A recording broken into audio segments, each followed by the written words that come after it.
গত কয়েকদিন ধরে টানা বৃষ্টির প্রভাব বাজারে। রাজধানীতে কমেছে সবজির সরবরাহ। এতে 50 থেকে 60 টাকা কেজির নিচে মিলছে না কোনো সবজি।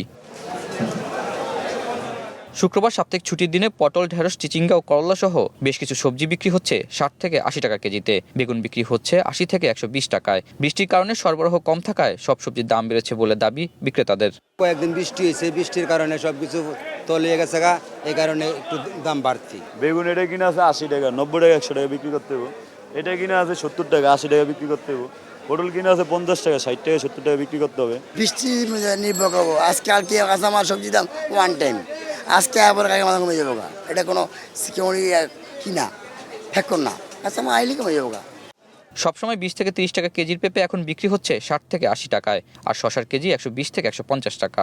বাজারের তরকারি ছোঁয়া যাচ্ছে না। আপনারা ওই দেখেন, কি দেখলাম, ওই যে এক ডাটা কিনলাম 50 টাকা দিয়ে, একটা আটি এতটুকু। আপনার পটল 120 টাকা, সব জিনিসের দাম উঠতি। সব কিছুর দাম অনেক বেশি। এটা আমি মনে করি সাধারণ জনগণের ক্রয় ক্ষমতার বাইরে।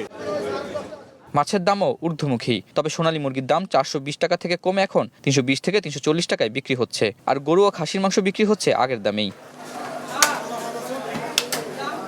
এদিকে দাম বাড়লেও এখনো বাজারে সংকট আছে ভোজ্য তেলের। বিক্রেতারা বলছেন কোম্পানিগুলো শর্ত জুড়ে দিয়ে কিছু তেল বাজারে ছাড়ছে। দাম আরও বাড়াতে এমন পায়তারা বলে দাবি তাদের। তেলের যে একটা সংকট হয়ে গেল, কিন্তু তেলটা এখন পর্যন্ত স্থিতিশীল হইতেছে না। কেন যে এরকম হইতে আছে এটাই বুঝতেছি না। কিন্তু তেল কিনতে গেলে এই কথাটা বলে যে আপনি সুজি নিতেই। কোম্পানিগুলো বেসিক্যালি আসতেছে না এখন মার্কেটে, আর ডিলার পয়েন্টগুলো সব জায়গায় খালি। কোম্পানিগুলো তো কোনো ক্লিয়ার করছে না, কোনো কিছু বলছে মাল নাই, সাপ্লাই নেই, মাল সাপ্লাই নেই, মাল দিচ্ছে না। খুব সহজে পার করে পাই যাচ্ছে, এই কথা বলে চলে যাচ্ছে যে মাল নেই। নিত্যপণ্যের আকাশ ছোঁয়া দামে নাভিশ্বাস উঠেছে ক্রেতাদের। বাজারে তদারকি বাড়ানোর দাবি তাদের।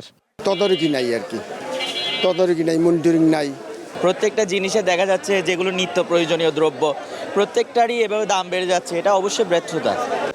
বৃষ্টি কমে যাওয়ার পর সরবরাহ বাড়লে পণ্যের দাম হাতের নাগালে আসবে বলে আশা সংশ্লিষ্টদের। আতাউর নিয়ন, স্টার নিউজ, ঢাকা।